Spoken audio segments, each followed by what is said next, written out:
españoles. Franco ha muerto. El hombre de excepción, que ante Dios y ante la historia asumió la inmensa responsabilidad del más exigente y sacrificado servicio a España, ha entregado su vida. Yo era muy joven cuando muere el dictador, yo tendría 15 años o así, entonces no alcanzaba a entender muy bien el cambio, ¿no?, que se avecinaba, pero yo creo que es una fecha que produce en teoría grandes cambios, pero en la práctica ha habido muy pocos con respecto al anterior sistema. Yo creo que sí, que han cambiado cosas en cuanto a la forma, pero realmente del fondo y que haya habido una ruptura con respecto al anterior régimen, no. Es paradójico que duró 35 años, en el 37 el régimen 40 si contamos un poco la guerra y hasta la Constitución, sí. Y llevamos 30 años de democracia y todavía seguimos con heridas abiertas desde hace 70 años sin resolver. Es un proceso que también se repite en otros países como Chile, Argentina y muchos más. ¿A qué se debe esto? ¿Por qué una democracia, se supone un régimen sano, parlamentario, no consigue resolver eso? Claro, es una democracia, pero no como su propio término puede leerse como la traducción literal, ¿no?, del término griego demos, que es pueblo, gobierno del pueblo, gracia.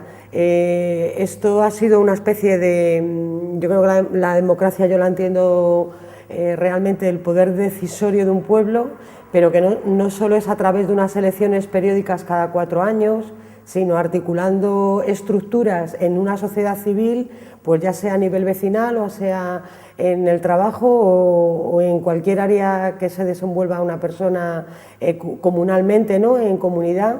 Y aquí un poco yo creo que fue una transición, entre comillas, muy dura para cierta gente, pero para la mayoría asumió que lo mejor era dotarse de una constitución muy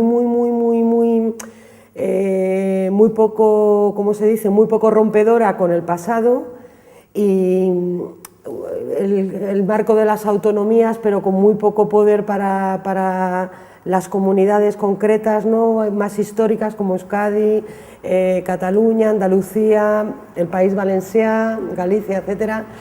La soberanía popular, dice la Constitución, que reside en el pueblo, pero realmente vemos que España es indisoluble, la unidad española es indisoluble, el ejército es el que representa a toda esa unidad española, con todo lo que eso conlleva, y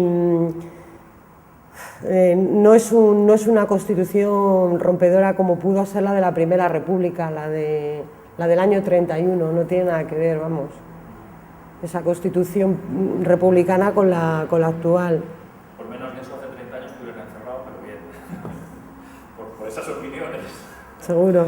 Bueno, a mí ya me han detenido, sí, por ¿no? Política, sí, sí. Y ya vamos al caso concreto que os trae aquí hoy, que es el tema del franquismo, de las cosas de Valencia, que conocéis y habéis tocado directamente. ¿Y cómo puede este tema haber estado tantos años ahí dilatándose, escondido, sepultado? Nunca mejor dicho. Pues precisamente porque no hubo esa ruptura democrática, hubo una reforma democrática. La UCD se reconvierte de repente por arte de Birle-Birloque como tipo trileros, ¿no?, de falange a estar en el poder como diputados y etcétera. De repente son todos otra vez los mismos, pero con diferente denominación, la Unión de Centro Democrático, que eso es la derecha más moderada de este país, pero claro, quién era Adolfo Suárez, quién era Martín Villa, quién era tantísimo personaje que había estado, vamos, de mano derecha del dictador militar que hace un golpe de Estado a la República. Entonces, ¿qué significa eso? Que hay un pacto de silencio después de los pactos de la Moncloa, que en el 77 se dota a este país para el despido libre, para un montón de cosas, económicamente hablando, y que el Partido Comunista pacta y porque todavía los sindicatos no eran legales, pero pactan en el sentido siguiente: vamos a hacer un borrón y cuenta nueva con la ley de amnistía, vamos a poner en libertad a los presos políticos, pero no queremos saber nada de rendir cuentas de hace 60 años. Y así ha sido, bueno, 50 años entonces, y así ha sido hasta ahora. Entonces ahora los nietos buscan a los abuelos, y de ahí ha empezado una trama. Lo que ha sido más humanitario al principio ha sido ya como una trama al final político, que ha hecho que se organizara gente en torno a la memoria histórica como asociaciones de nietos, y luego ya ha saltado a la palestra en un juzgado de la Audiencia Nacional. Eso quiere decir que había una generación intermedia obligada a callar. Sí, claro. Que no ha podido... Era las personas que vivieron la guerra y la posguerra, más luego los hijos de esas personas de la guerra y la posguerra. Os oímos hablar, ya digo a nivel de espectador, vemos las fotos que nos ponen par, hablamos de metros cuadrados, de posibles víctimas, y las cifras son increíbles. Después está el mecanismo judicial, pero ¿cómo una persona de calle puede llegar a entender lo que es una barbaridad? ¿Cómo le podemos explicar a alguien de la calle lo que está pasando? Porque llega a la Audiencia Nacional, el reconvertido top, que decía alguien por ahí, en plan subversivo. ¿Qué pasa? ¿Cuál es el tema, no? Claro, pues hay que entender una cosa, que después de 2 guerras mundiales que han sido devastadoras para sobre todo Europa, que se han producido aquí materialmente, la segunda elimina 60 millones de personas, que no es una cifra baladí. Entonces ya se dota de una organización de Naciones Unidas en el año 48, cuando termina la Segunda Guerra Mundial, con todos los vencedores, y se dota de lo que se llama un principio de jurisdicción universal, es decir, allá donde ocurra cualquier barbarie de este tipo que pueda imponerse una minoría sobre una mayoría por cualquier motivo, cualquier Estado puede ser competente para juzgar a los autores. Entonces es lo que la Audiencia Nacional tiene previsto gracias a pues, una ley orgánica general del Poder Judicial que permite la competencia para juzgar casos de terceros países, sea el tema del Tíbet, sea el tema de Argentina, haya sido el tema de Chile.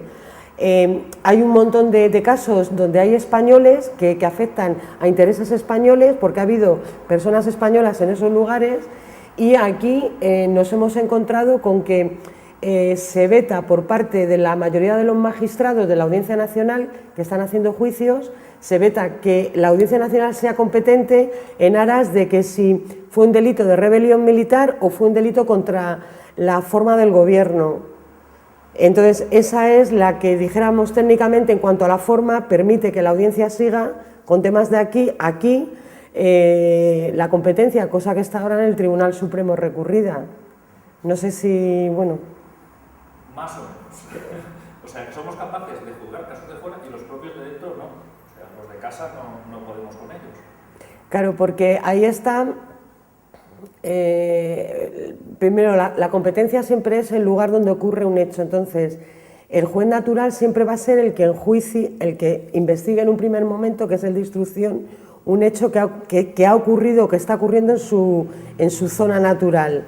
Entonces, hasta ahí todos llegamos, pero la Audiencia Nacional es un paso hacia adelante más para cuando hay ciertos delitos que se cometen, es la competencia que tiene dada por una ley orgánica, ¿sabes? Cuando se constituye y posteriormente, claro que...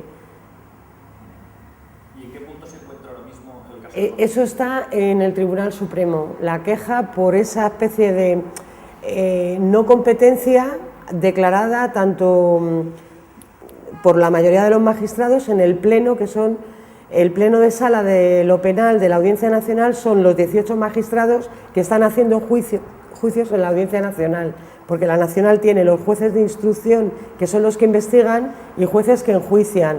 Entonces, el pleno lo componen los jueces que enjuician.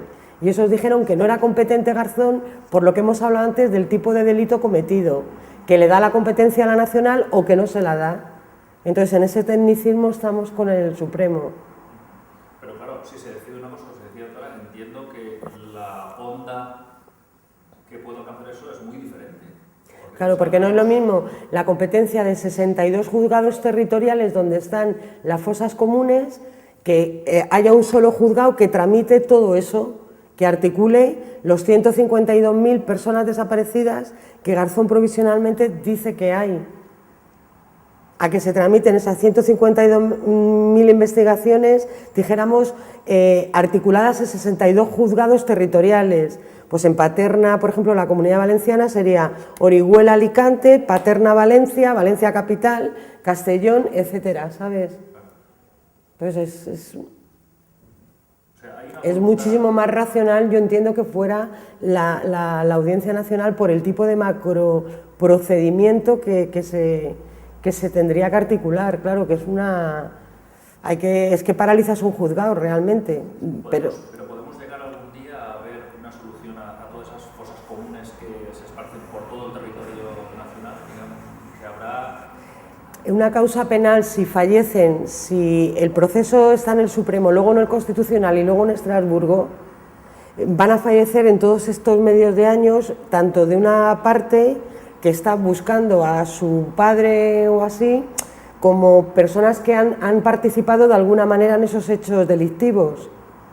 Entonces, claro, es que el tiempo es inexorable para todos, entonces la naturaleza ahí se va a imponer, entonces puede que nunca llegue a un procedimiento penal en aras a que no existan autores conocidos o coautores o cómplices o cooperadores necesarios, etcétera, porque no solo es la autoría del intelectual, que ya sabemos que esos 44 están fallecidos y así consta en la causa, que hay muchísimos más tipos de participación a nivel de ser responsable de unos hechos a nivel penal.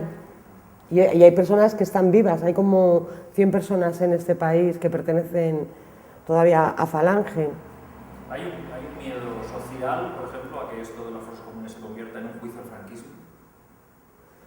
Y digamos, se abra... Yo creo que no, que la sociedad yo creo que ya está muy madura con este tema, no solo porque lo ha visto en la Audiencia Nacional para con terceros países, sino que ya después de 70 y tantos años ya no ve el peligrar ningún tipo de revancha ni ajuste de cuentas, ¿no?, que podría darse por sentar a alguien en el banquillo, que en última instancia no va a ir a la cárcel porque ya no tiene edad para estar en la cárcel. Una persona con 80 años podrá estar en un banquillo, pero no va a ingresar en prisión. Bueno, en todo caso se pueden embargar los bienes de esa persona de cara a las indemnizaciones, ¿no?